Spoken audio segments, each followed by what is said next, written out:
시대로 펼쳐지고 있는데, 우리 하나님께서 또 사도들의 설교를 통해서 또 전도의 발걸음을 통해서 하나님을 의존하는, 보이시진 않지만 철저하게 따르는 삶을 주문하고 있는 그런 큐티 시간이 계속되고 있습니다. 오늘 이 밤에도 하나님이 주문하시는, 나를 의존하지 않겠니? 나를 따라오지 않겠니? 내가 보이진 않지만 내가 내 인생의 주인이야, 나를 따라와 주렴 말씀하시는 우리 하나님과 함께 걷는 이 밤이 되기를 간절히 소원합니다.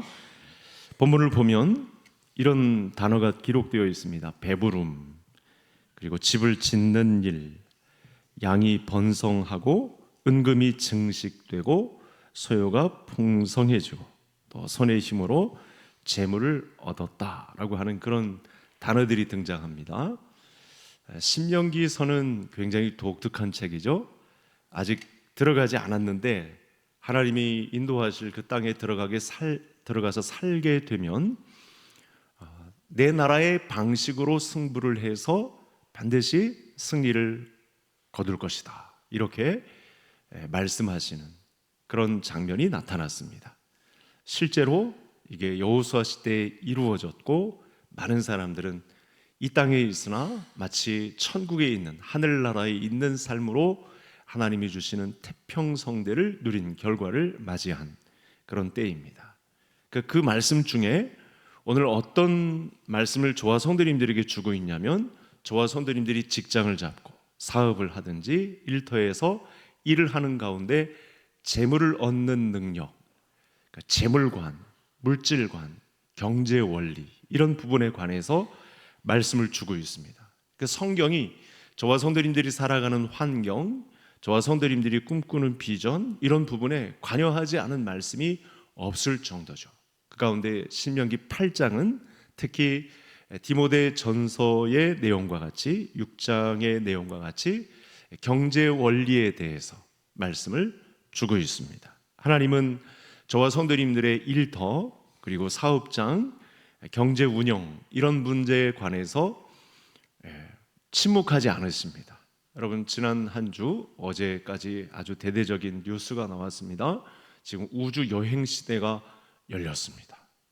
이제 AI 시대에 이제 우주 여행 시대가 접목이 되면 정말 상상할 수 없는 그야말로 무서운 시대가 펼쳐지게 될 것입니다. 일론 머스크가 스페이스 X라고 하는 우주선을 시험 발사했는데 성공을 거두었습니다. 과거에 4번의 실패 이전에 이게 되겠어? 사람들이 막 혀를 찾는데, 이제는 우주 여행 시대가 열리고 있는 그런 무서운 시대에 재물을 어떻게 다룰 거냐, 소유를 어떻게 운영할 거냐, 이런 문제를 이미 3,500년 전 모세에게, 그리고 그 다음 주자인 여호수아에게 하나님의 말씀을 자기 백성들에게 맡겨서 내 뜻대로 재물 운영, 내 뜻대로 경제 운영을 할 것에 대한 말씀을 오늘 본문 가운데에서 주신 것입니다. 자, 그래서 사도 바울이, 아까 제가 디모데전서 이야기를 드렸는데, 자족할 줄 알면, 경제와 관련해서 자족할 줄 알면 경건에 큰 유익이 된다. 굉장히 유리한 말씀입니다. 저와 성도님들에게 어떤 유리함이 있냐면, 세상 사람들은 하나님을 모르기 때문에 일론 머스크와 같이, 워렌 버핏과 같이, 빌 게이츠와 같이 우주 항해 시대를 여는 그 정도까지만 가지만, 우리가 하나님 나라를 바라보면서 재물 운영을 하기 때문에 하나님이 주시는 하나님의 세계의 아름다움을, 하나님의 수준과 똑같지는 않지만 하나님의 수준에 이른 경제 운영 능력을 맛볼 수 있는 큰 은혜가, 자족할 줄 알면 경건에 큰 유익이 되는, 하나님의 말씀과 함께 우리가 일터를 가지고 있으면, 사업장을 운영하면, 경제를 운영하면 큰 경건의 이익이 되는 그런 자리가 있다고 사도 바울이 말씀을 준 것이죠. 오늘 말씀도 모세의 설교 중에 신명기 8장은 이와 같은 이야기를 하고 있습니다.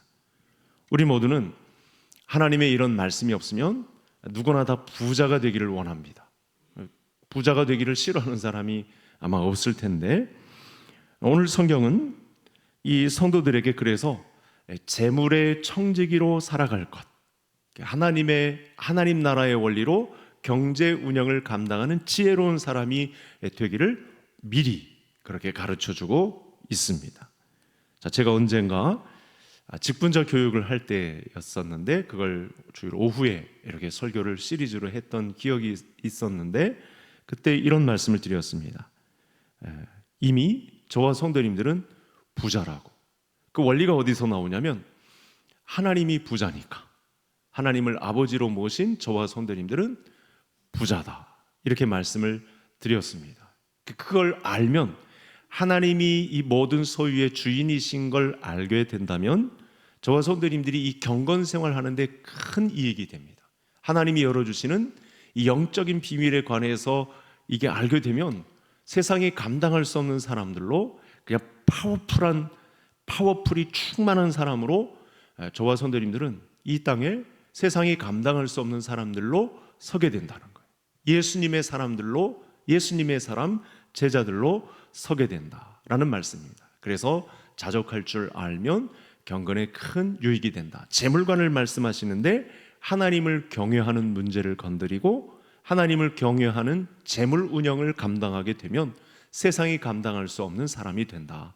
그 안에는 하나님이 부자시기 때문에 우리 아버지가 되시고 이 세상의 모든 소유의 주인이 되시기 때문에 그 재물을 우리에게 나눠주시고 그 운영 능력을 우리에게 베풀어 주셔서 우리도 하나님 아버지의 이 섭리 또는 하나님 아버지의 주권, 행사하심, 이런 능력들을 맛보아서 세상의 만족이 아닌 하나님이 우리 믿음 가운데 주신 자족할 줄 아는 그 경건의 이익이 저와 성도님들의 것이 된다라고 하는 말씀을 주고 있습니다. 자, 그래서 성경은 오늘 말씀에서도 나타났습니다만 충분한 재물과 또 재물 운영 능력을 저와 성도님들에게 주셨다고 합니다. 그럼 그걸 어떻게 운영할 거냐? 우리가 어떤 경제 운영 원리를 갖고 있어야 되느냐? 이게 하나로 이야기하면 물질관이라고 할 수가 있겠는데요, 재물관이라고 할 수 있겠는데, 우리의 소유를 어떤 성경적 입장에서 펼쳐야 되느냐, 이런 문제에 관해서 말씀을 주고 있습니다. 그래서 18절에 재물 얻을 능력을 주셨습니다, 분명히 말했고요. 마태복음 25장에 가면 예수님이 이걸 입증해 주죠. 여러분, 1달란트, 2달란트, 5달란트인데 1달란트는 천문학적 가치에 해당하는 경제 운영 능력을 맡겨주시잖아요. 그게 재능이잖아요. 그리고 다르게, 차별은 아닌데 다르게 맡겨주셔서 이 자족하면 경건에 큰 이익이 되는 그런 경제 운영 원리를 하나님의 자녀들에게 나누어 주셨다라고 하는 사실을 말씀합니다. 그래서 모세가 이 신명기서에서 이제 가나안 땅에 들어가서 살게 될 그 땅에서 하나님 나라 천국의 원리를 이 지상 가운데 펼치며 살아라 주신 이 말씀의 내용을 가지고 살펴보고, 많은 가정들이 요즘 경제에 타격을 받고 있고 또 경제에 많은 이 심리가 막 왔다 갔다 하고 신앙마저 흔들릴 수 있는 그런 위험이 잔존하고 있는 때, 절대 우리가 세상의 풍파에 흔들리지 않고 경제에 문제가 생겨도 자족하면 경건에 큰 이익이 되는 원리를 오늘 말씀 중에서 받으려고 합니다. 자, 그러면 그 원리가 무엇인지 오늘 주신 말씀대로 한번 정리를 해보겠습니다. 몇 가지 모세의 설교에서 나타났는데, 첫 번째 화면을 한번 보시겠습니다. 화면을 보는 대로 11절 다시 한번 같이 읽겠습니다. 내가 오늘 내게 명하는 여호와의 명령과 법도와 규례를 지키지 아니하고 내 하나님 여호와를 잊어버리지 않도록 삼갈지어다. 여러분, 많은 이 세상의 사람들이 하나님의 존재를 부인하며 살아갑니다. 이 문제가 어느 정도로 심각하냐면, 예수 믿는다고 하는 가정을 조사해 봤는데 조사해 본 결과 하나님을 믿지 않는 것으로 판명되는 가정들이 있습니다. 겉으로는, 말로는, 외형적으로는 하나님을 믿는다고 한 고백이 있는데 조사해 보니까 하나님을 믿지 않는 것으로 판명되는, 하나님의 존재의 가치가 재물 운영 능력 속에서, 재물을 다스리는 이 운영 능력 속에서 절대로 나타나지 않고 있는, 그건 하나님의 존재 가치를 절대로 담고 살지 않은 결과물이 발견되더라는 것입니다. 여러분, 천지 만물을 지으신 하나님을 모른다. 이건 심각한 문제입니다. 그러니 어리석게 살아갑니다. 주인이 누군지 모르니까 자기가 주인 행세하려고 하고요. 그런 입장을 우리가 볼 때 상당히 저렴해 보입니다. 추하고요, 가볍고요, 경거망동합니다. 주인이신 창조주 하나님을 모르니까, 그 무게가 실리지 않으니까 상당히 가볍습니다. 하루살이 인생밖에 안 되는 것입니다. 그런데 하나님은 놀랍게 우리 믿음의 사람들을 이 땅에서 살 때 천국의 운영 능력을 경제 원리로 담아낼 수 있도록 가나안 땅을 허락해 주셨어요. 그게 신명기서의 핵심 말씀이 되는 것이죠. 그래서 성경은 이렇게 말합니다. 처음부터 태초에 하나님이 천지를 창조하시니라. 신약 성경을 시작하면서도 이 창조주 하나님에 관한 내용을 말씀해 주고 있습니다. 그래서 창조하신 하나님이 만물의 소유자고 만물의 주인이 되신다라고 하는 사실을 기억해라. 절대로 잊어버리지 말아라. 무슨 뜻일까요? 수많은 사람들이 창조주, 주인 되신, 이 만물의 소유자 되신 하나님을 의식하지 않고 잊어버리고 산다는 거예요. 그건 뭐죠? 적극적으로 자기가 주인 행세를 하려고 하는 사람들이 너무나 많다는 거예요. 그러니까 소유도 이런 하나님을 기억하고 주인 되신 하나님을 기억하지 못하고 수천억을 쌓아 놓았다 한들 그건 위험합니다. 독이 될 수밖에 없습니다. 한평생 사는 동안 주인 대신, 소유주 대신, 창조주 대신 하나님을 의식하게 되면 경건에 큰 이익이 되는 삶을 살겠지만, 그렇지 않으면 지푸라기와 같습니다. 흩날리는 곡물과도 같습니다. 많은 사람들이 만물의 주인이 하나님이라는 사실을 잊어버리고 삽니다. 내 주인 되신 하나님이신 것을 부인하며 살아갑니다. 한번 생각해 보시죠. 여러분, 하나님이 왜 많은 사람들이 이 재물의 주인이 자기라고 생각할까? 하나님을 인정하지 못하며 살아갈까? 하나님 보이지 않으니까 많은 사람들이 자기가 주인 행세를 하려고 하거든요. 네, 여러분 한번 생각을 해보시죠. 집에 들어갔을 때 우리 곁에 늘 보이게 따라다니시면서 말을 걸어오시고, 또 샤워할 때, 잠자리에 들 때, 일어날 때, 여러분 항상 따라다닌다 그러면 얼마나 이게 참 그런 표현이 합당한지 모르겠지만 얼마나 거추장스럽겠습니까? 근데 인격이신 하나님께서 보이지 않게 우리에게 동행하시지만, 우리에게는 보이지 않으시지만 우리와 늘 동행하시며 우리의 삶의 일거수일투족을 하나님 나라의 정신으로 살아갈 수 있도록 말씀하시는 거죠. 이것이 11절 말씀이 되겠습니다. 그래서 그 모든 여정을 통해서 주인됨을 잊지 아니하도록 관여하시죠. 동행해 주시는 것입니다. 그래서 우리 하나님께서 우리에게 가장 알기를 원하시는 게 뭐냐면 3번 반복되죠. 법도와 명령과 규례, 명령과 규례와 법도. 여러분, 이렇게 첫 번째 단락을 저는 이렇게 정리를 하고 싶습니다. 우리 예수님을 통해 이 신명기서의 내용이 반복되는 과정을, 예수님을 통해 천국을 우리에게 목전에 두고 이 지상에서의 삶을 이 명령과 규례와 법도로 살아가라 하셨을 때 예수님이 주신 이 삶의 운영 원리를 말씀해 주셨죠. 그게 뭐냐면 십자가의 삶이잖아요. 그렇죠? 자기를 부인하는 삶에 집중하게 되면 하나님이 기뻐하시는 삶이 된다. 저는 이 신명기서 11장의 내용을 이렇게 말씀드리고 있습니다. 우리가 그 하나님을 우리 성자 예수님을 절대 잊지 말아야죠. 그러니까 명령과 규례와 법도를 지키는 삶을 어떻게 살아내야 하냐면, 하나님을 기억해내는 삶을 살아간다는 건 어떻게 살아야 하냐면 예수님의 십자가 원리를 적용시키며 사는 거죠.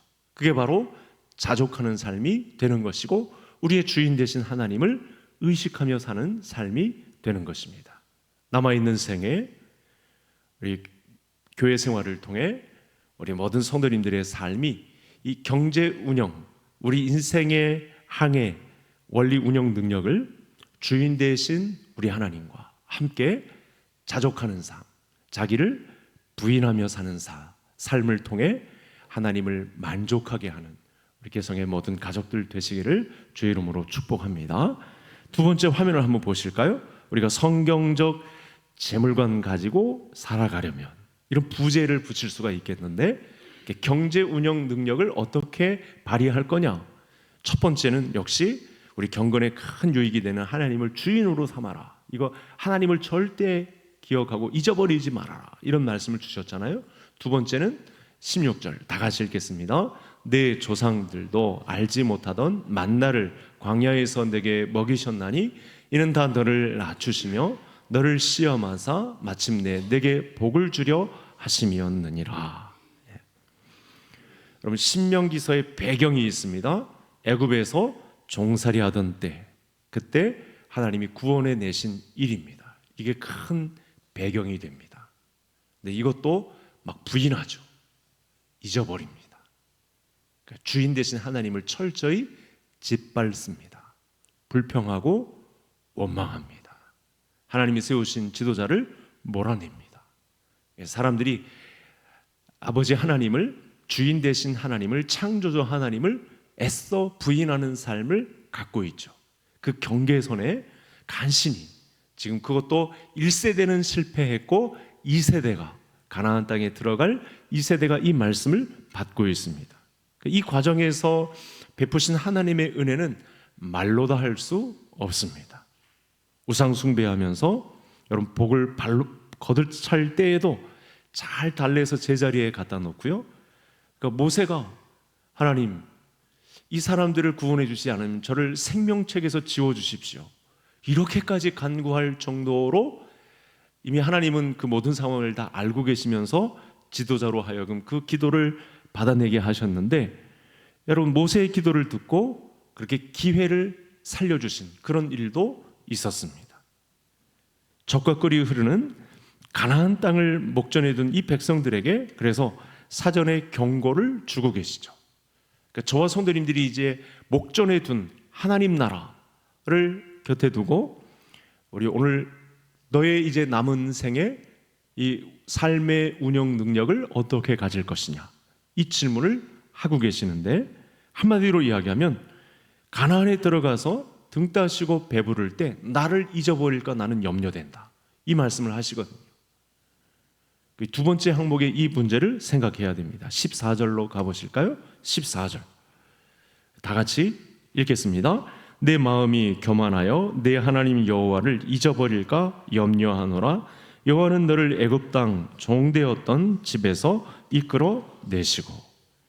그 과거 3,500년 전 본문의 상황이나 오늘날 저와 성도님들이 서 있는 이 땅의 상황은 똑같습니다. 하나님 입장에서 이게 염려하신다, 이게 우리가 염려나 걱정하지 말라는 차원의 그 내용을 넘어선 하나님의 부탁인데,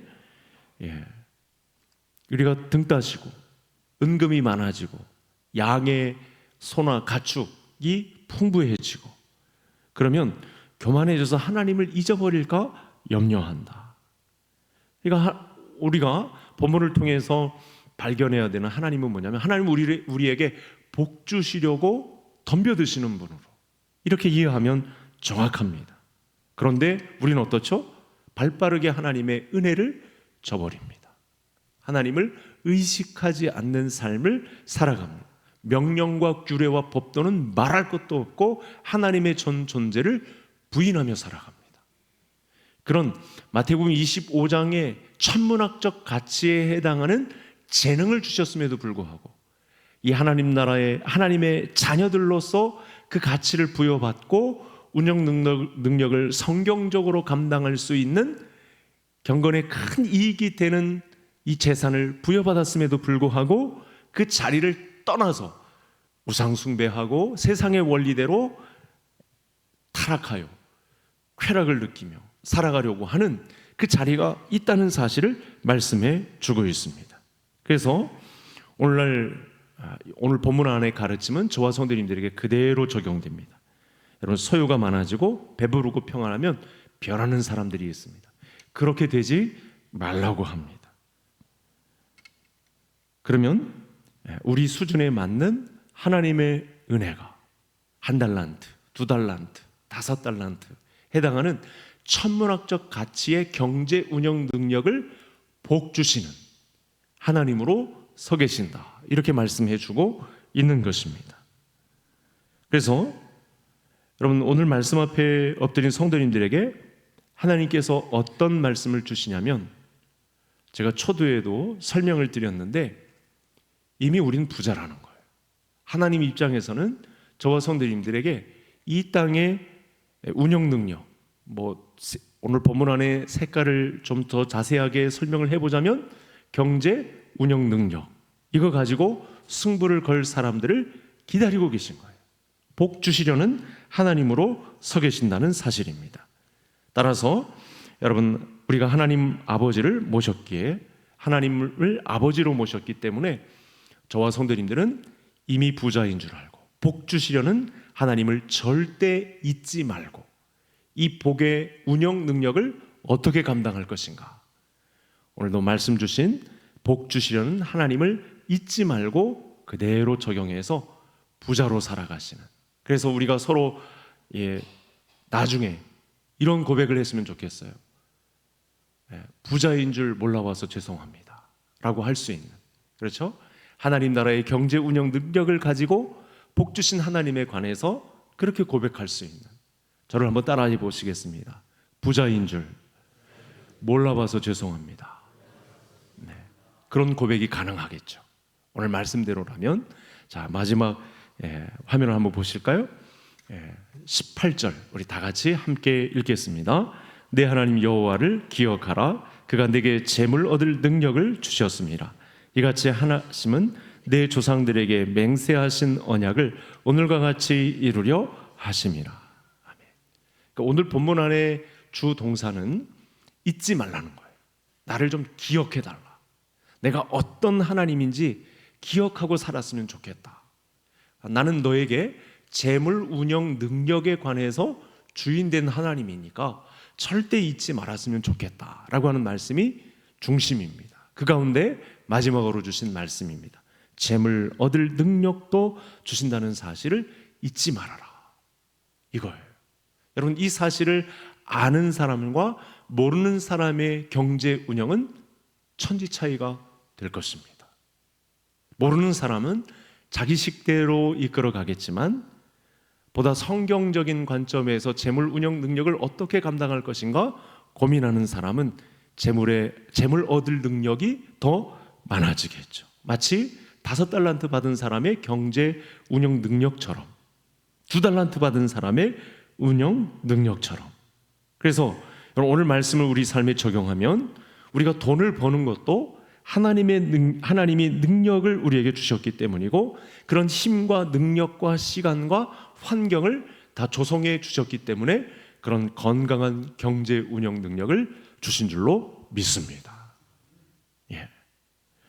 그러기에 우리가 돈을 벌었다, 소나 양이 풍부해졌다, 은금이 풍성해졌다, 그건 하나님께서 내게 재물 운영 능력을 주신 은혜라, 이렇게 고백할 수 있습니다. 그러니까 이걸 모르게 된다면, 이걸 적용하는 삶을 살지 못한다면 하나님 입장에서는 굉장히 불쾌하신 것이고 서운해하실 만한 그런 내용이 된다는 것입니다. 말씀을 마치겠습니다. 여러분, 우리가 인간이기에 돈을 곁에 두고 하나님과 재물을 견주며 살 수 있는 그런 위험한 인생을 살기도 합니다. 지난 주간에도 그런 흔적이 충분히 우리 삶 가운데 있었습니다. 그래도 한평생 성공을 거두어야지, 그래도 한평생 번듯한 집, 이 재물 운영 능력을 막 할 수 있는 그런 능력의 소유자가 되어야지, 이러면서 지난 한 주간을 지나왔는지도 모르겠습니다. 언제나 부패한 본성을 지닌 육신을 가지고 이 세상을 승부하려고 아등바등 살아가는 인생이었습니다. 그래서 돈에 대해서 장담하기까지 하고, 이렇게 하면 반드시 성공을 거둘 거야 라고 하면서 지나온 삶이 있었을 것입니다. 그런데 하나님은 그런 모든 인간 육신의 생각을 접어두고 그 본성에 치우친 그런 경제 운영 능력을 다 접어두고 오늘 말씀 앞에 정리하라고 하십니다. 물질을 다루는 방법을 지극히 성경적인 방법을 가지고 접근해라, 이렇게 말씀을 주셨습니다. 소유의 주인이신 하나님을 의식해라. 재물의 복을 주시려는 하나님을 절대로 잊지 말아라. 다른 데서 찾지 말고 재물을 주시려고 그렇게 덤벼드시는 하나님을 반드시 기억해라. 그리고 재물을 얻을 능력을 주시는 하나님을 잊지 말아라, 이렇게 말씀을 주셨습니다. 여러분, 하나님 입장에서 재물을 주시는 이유가 무엇일까요? 그건 신명기서에서 원리에 마찬가지로 저와 성도님들이 이제 하나님 나라에서 들어갈 삶의 운영도 그와 같다는 사실을 이 땅에서 연습하게 하시기 위해서 오늘의 말씀을 주신 것이나 다름없습니다. 오늘 창조주가 되시고 우리의 주인 되신 하나님을 하나님 나라에서 만나게 될 것이고, 복 주시려는 하나님을 우리가 만나게 될 것이고, 재물 얻을 능력을 주신 하나님, 재물의 정점이라고 할 수 있는 하나님 나라를 소유하는 그 시간을 우리에게 허락하신 하나님을 결국은 우리가 하나님의 나라로 맞이하게 될 그 영광의 자리가 있을 것입니다. 그때 오늘 나누어 주신 경제 원리를 가지고 교회를 중심으로 이 땅에 선한 영향력을 성경적으로 행사하셔서 하나님의 마음에 합한 우리 재물관을 지닌 우리 모든 성도님들의 삶이 되시기를 주의 이름으로 축복합니다. 자, 오늘은 아주 특별하게 경제 원리에 대해서 하나님께서 말씀해 주셨습니다. 원론적인 내용이긴 합니다만, 오늘 이 시대에 이 우주 여행이 시작되는 이 시대에 오늘 하나님 우리에게 경종을 울리는 말씀으로 주셨습니다. 그래서 이렇게 기도하겠습니다. 첫 번째는 우리 재물의 주인이신 하나님 잊지 않고 자족하며 살아가는 인생이 될 수 있도록, 이 사람이 하나님 앞에 큰 자가 되고 경건의 이익이 된다고 말씀해 주셨으니 우리 복 주시고 재물 얻는 재능을 주신 하나님 앞에 겸손히 낮추고 살아갈 수 있도록, 또 하나님께서 주신 재물의 능력을 우리 성경적인 자세로 다스릴 수 있는, 그렇게 흥청망청 쓸 것이 아니고 재물 운영 능력을 성경적인 방법으로 사용할 수 있는 능력도 내게 달라. 마지막으로 우리 이사야서 44장의 말씀을 통해서 흑암 중의 보화와 은밀한 곳에 숨은 재물을 열어주셔서 나를 불러주신 이가 여호와 하나님인 줄 알게 하리라. 하나님이 선포하신 내용이 내게 적용되는 그런 삶이 될 수 있도록, 하나님 저에게 이 경제 운영 능력, 그 말씀이 나에게 분명히 역사하는 시간이 올 수 있도록, 그런 환경이 조성될 수 있도록 나에게 오십시오. 그런 은혜를 베풀어 주옵소서. 우리 다 같이 주여 한번 부르시고 말씀 따라 기도하시겠습니다. 주여, 하나님 아버지 감사합니다. 오늘도 귀한 은혜의 말씀을 통해 이 세상의 경제 원리, 또 삶의 운영